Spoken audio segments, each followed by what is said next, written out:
दिल्ली के परिवहन मंत्री कैलाश गहलोत हैं हमारे साथ बात करने के लिए। सर बहुत बहुत स्वागत है आपका। दिल्ली में सार्वजनिक परिवहन को मजबूत करने के लिए आप कुछ कदम उठा रहे हैं ताकि दिल्ली वाले अपने निजी वाहन छोड़कर पब्लिक ट्रांसपोर्ट पर शिफ्ट हों और दिल्ली में पोल्यूशन कम हो। थोड़ा उन कदमों के बारे में जानना चाहूँगा मैं।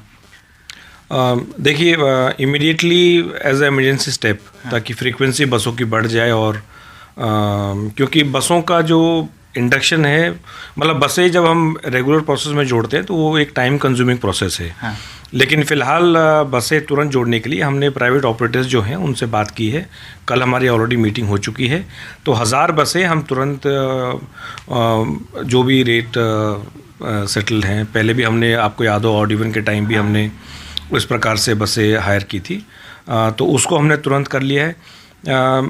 क्योंकि ये बार बार ये चीज़ होती है कि भाई बसें हमें प्राइवेट ऑपरेटर से लेने की ज़रूरत क्यों पड़ रही है।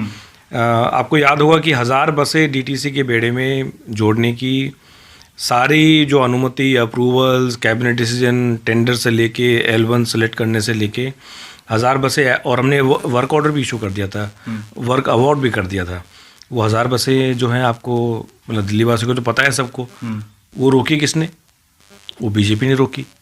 और नहीं तो आज वो 1000 बसें बेहतरीन बसें हैं, सारी एयर कंडीशनड, जो हमारे जैसे आप ब्लू कलर की बसें देख रहे हैं, उसी प्रकार की बसें आज 1000 दिल्ली की सड़कों पे दौड़ रही होती। बीजेपी, जब भी हम बसें खरीदने की बात करते हैं तो सबसे पहले उसमें कंप्लेंट करते हैं, और फिर एक, आपको याद हो, कमेटी बनी थी। कमेटी ने क्लीन चिट दिया कि भाई इसमें कोई भी करप्शन का एंगल किसी भी प्रकार से नहीं। अगर बीजेपी तो विपक्ष है, अगर वो उसको सवाल उठा रही तो इसमें गलत क्या है? मतलब वो किस तरह से सवाल उठाए? उन्होंने विधानसभा में सवाल उठाए, मैंने पूरे जवाब दिए। हाँ। एक एक चीज़ एक्सप्लेन करके जवाब दिए। फिर केंद्र सरकार ने जो कमेटी बनाई, वो कमेटी दिल्ली सरकार ने तो नहीं बनाई। हाँ। सीएम अरविंद केजरीवाल जी की तो कमेटी नहीं थी वो। तो वो कमेटी जो है वो केंद्र सरकार ने, एलजे साहब द्वारा वो का गठन हुआ।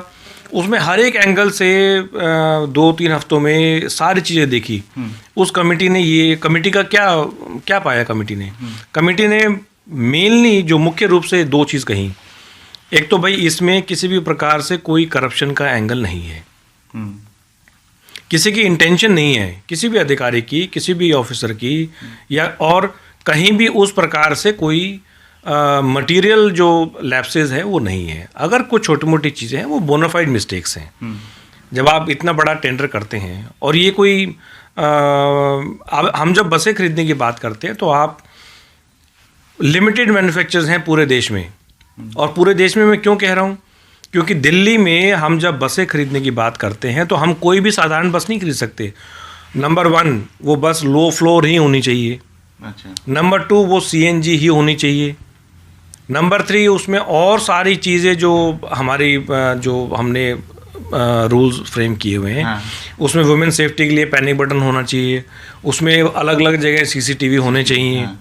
तो ये सारी कंडीशंस, लो फ्लोर, हाँ, CNG, पूरे देश में सब, दिल्ली ही ऐसा शहर है, मैं रिपीट कर रहा हूँ ये। हाँ। पूरे देश में दिल्ली ही ऐसा शहर है जो कि लो फ्लोर, 12 मीटर और CNG की बसें खरीदते हैं। तो इस तरह की बसों को मैन्युफैक्चर करने के लिए सिर्फ 2 से 3 मैन्युफैक्चरर हैं। अच्छा। तो आज अगर हम बस खरीदना चाहें, आज अगर हम स्टार्ट करें, हाँ, तो टेंडर फ्लोट करने से लेके उसमें जितना समय लगेगा, फिर उनका इवैल्यूएशन होगा। अब चूंकि बस जो है वो कोई सस्ती वाली वो वस्तु नहीं है। हाँ। असेट नहीं है, महंगा है। 60 लाख, 70 लाख, 80 लाख। अच्छा। इलेक्ट्रिक बसें जो हैं वो तो 1.5 से 2 करोड़ की बसें हैं। तो जब इतनी हाई वैल्यू की जो चीज़ खरीद, दूसरा इनकी लाइफ, एक कोई आप मोबाइल फ़ोन लेते हैं तो मोबाइल फ़ोन की लाइफ जो है वो 2 साल 3 साल, उसके बाद तो वो एक तरह से ऑब्सोलीट हो जाता है। बस की जो लाइफ है वो मिनिमम 10 ईयर्स, 10 से 15 साल, मतलब वो हम असेट खरीदते हैं उसको। हाँ। तो इसमें बड़ी बारीकी से सारी चीज़ें देखी जाती हैं, और उसके पूरे टेंडर की वैल्यूएशन का प्रोसेस बहुत टाइम कंज्यूमिंग है। उसमें बहुत सारे सवाल पूछे जाते हैं, और उसके बाद L1 हम सेलेक्ट करते हैं। तो मैं आपको ये क्यों बता रहा हूँ चीज़ें कि दिल्ली में बसें खरीदना आसान नहीं है, लेकिन उसके बावजूद हमने 1,500 से ऊपर बसें सीएम अरविंद केजरीवाल जी के नेतृत्व में 1,500 से 2,000 बसें जो हैं वो ऑलरेडी हम ऐड कर चुके हैं। तो अगर कोई भी व्यक्ति ये कहता है, चाहे उसमें विपक्ष है, चाहे कोई बॉडी है, कोई ऑर्गेनाइजेशन है, ये बिल्कुल गलत है। क्लस्टर डीटीसी में बेशक नहीं, लेकिन क्लस्टर वाले वो भी हमारी बसें हैं, दिल्ली सरकार की बसें हैं। उसको ऑपरेट हम अलग अलग क्लस्टर्स में करते हैं थ्रू 1,500 से 2,000 अपने अब तक के कार्यकाल में अब तक के कार्यकाल में बिल्कुल मैं I am saying with all seriousness and with all responsibility 1,500 से ऊपर बसें हम ऑलरेडी जो हमारी फ्लीट है उसमें हम ऑलरेडी ऐड कर चुके हैं। ऑरेंज कलर की बसेस और हमारी जो ब्लू कलर की बसें तो पहली बार देख रहे हैं आप। तो ये तो इसमें तो कोई क्वेश्चन है ही नहीं, ये तो 2015 के बाद ही आई हैं बसें। क्योंकि ब्लू कलर की बसें उससे पहले थी नहीं। 2015 से पहले हमारी लाल, हरी और ऑरेंज कलर की। तो चौथा जो कलर है ब्लू वाला, ब्लू मतलब फुली एयर कंडीशनड और स्टेट ऑफ द आर्ट वाली जो है, वो तो कलर आम आदमी पार्टी की सरकार में ही कार्यकाल में ही ऐड हुआ है। अच्छा, तो कोई भी व्यक्ति अगर ये कहता है कि जी बसें खरीदी नहीं अभी तक, ये बिल्कुल सरासर गलत है। अभी टोटल दिल्ली के अंदर बसों की संख्या कितनी हो गई है और कितने का शॉर्टफॉल है अभी? नहीं, शॉर्टफॉल अगर आप मतलब कहाँ से किस प्रकार से आप शॉर्टफॉल कह रहे हैं। एक सुप्रीम कोर्ट की जो MC मेहता वाले केस के दौरान उसमें कुछ कैलकुलेशंस की गई थी कि भाई 9 से 11,000 बसें होनी चाहिए। तो हमारे आज के दिन अगर आप बात करें तो 6,700 से ऊपर बसें हैं। अच्छा। और लेकिन जो अलग अलग हमारे टेंडर्स हैं वो सपोज है 300 इलेक्ट्रिक बसेस हैं। सब कुछ उसका हो चुका है, प्रोटोटाइप की वेट कर रहे हैं। थोड़ा बहुत डिले हुआ क्योंकि कोरोना के टाइम जो मैन्युफैक्चरिंग था वो सारा इफेक्ट हुआ, तो वो किसी भी टाइम आ सकती हैं। मतलब प्रोटोटाइप तो is expected now any time. अच्छा, ऑलरेडी इंस्पेक्शन हो गया है, टेंडर वगैरह वर्क ऑर्डर सारा हो चुका है, एवरीथिंग। अब देखिए प्रोटोटाइप का मैं भूल गया था बताना आपको। अब इसमें जो बस आती है पहले ही उसका प्रोटोटाइप आएगा पहले। अच्छा, एक बस आएगी सिर्फ, उस बस का इंस्पेक्शन चल रहा है अभी। अच्छा। ऑलरेडी हमारी डीटीसी की टीम्स 2 बार इंस्पेक्शन करके आ चुकी हैं।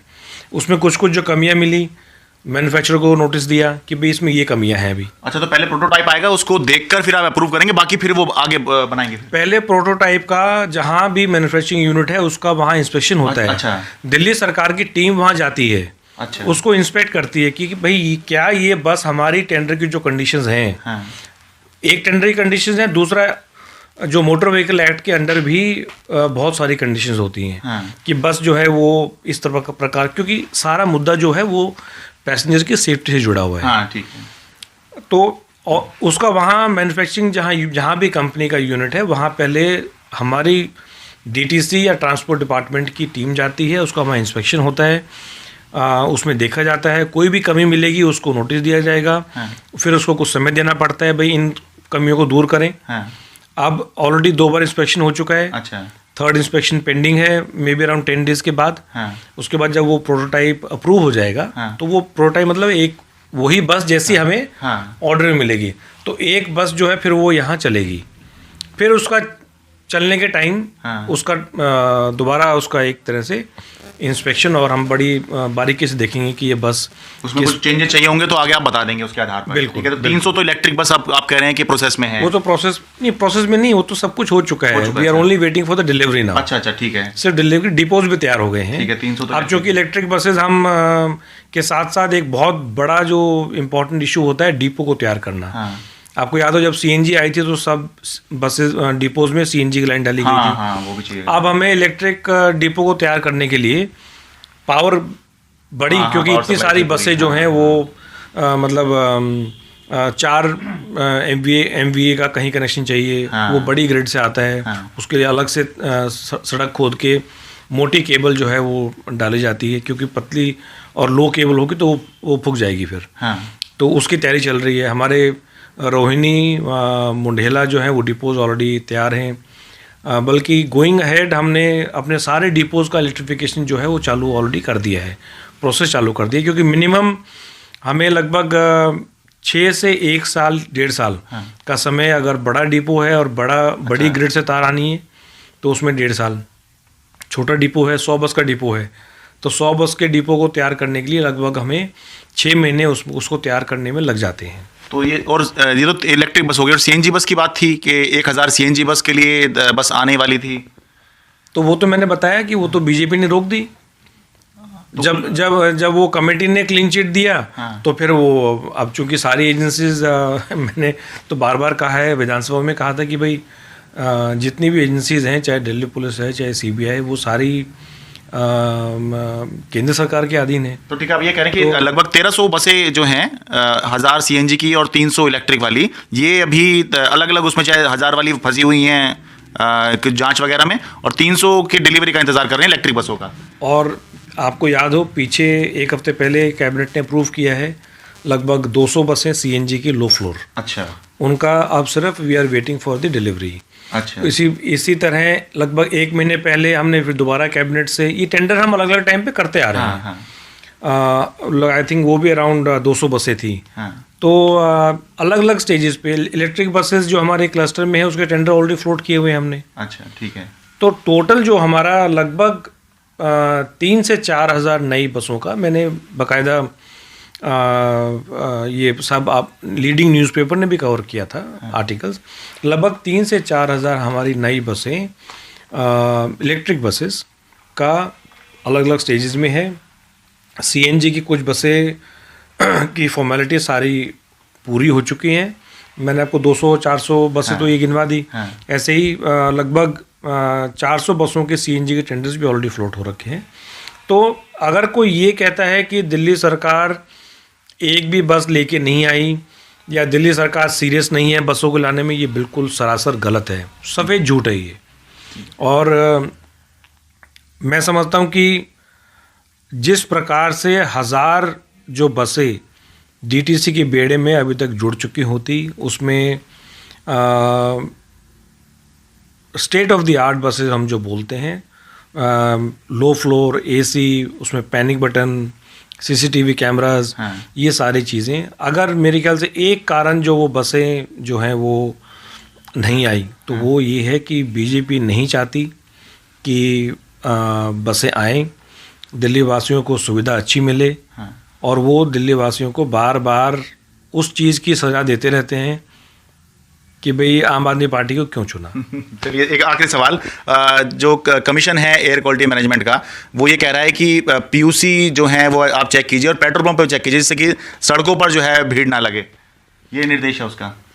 देखिए, जो भी कमीशन के आदेश हैं, रिकमेंडेशंस हैं, I think Delhi government is very serious about the issue of pollution, क्योंकि it affects people at large, और वो सारी चीज़ें ऑलरेडी हम इम्प्लीमेंट कर चुके हैं। चाहे वो फिर जैसे हमने सीएम अरविंद केजरीवाल जी ने जो इमरजेंसी बैठक बुलाई थी 5-6 दिन पहले, तो उसमें इमीडिएटली हमने डिसीजन लिया कि भी स्कूल्स बंद करें हम।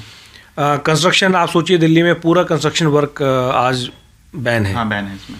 स्कूल्स बंद हैं, कॉलेजेस बंद हैं, इवन जो सरकारी जो ऑफिसेज हैं उसमें वर्क फ्रॉम होम के ऑर्डर्स जारी किए हुए हैं। तो जितनी चीज़ें हैं, और लगभग 1.5 से 2 महीने पहले ही हमने जो पोल्यूटिंग व्हीकल्स हैं उन पे चलान करना, उनको रोकना, इम्पाउंड करना जो पुराने व्हीकल्स हैं, और उसको आगे बढ़ाते हुए अब जितने भी पेट्रोल पंप हैं वहाँ हमारी टीम तैनात हैं। वहाँ तो अब तुरंत अगर कोई भी व्यक्ति बिना पोल्यूशन सर्टिफिकेट के मिलता है, उसका वहीं सीधा तुरंत चलान है। बहुत बहुत धन्यवाद। दिल्ली से मैं शरद शर्मा, एनडीटी मीडिया।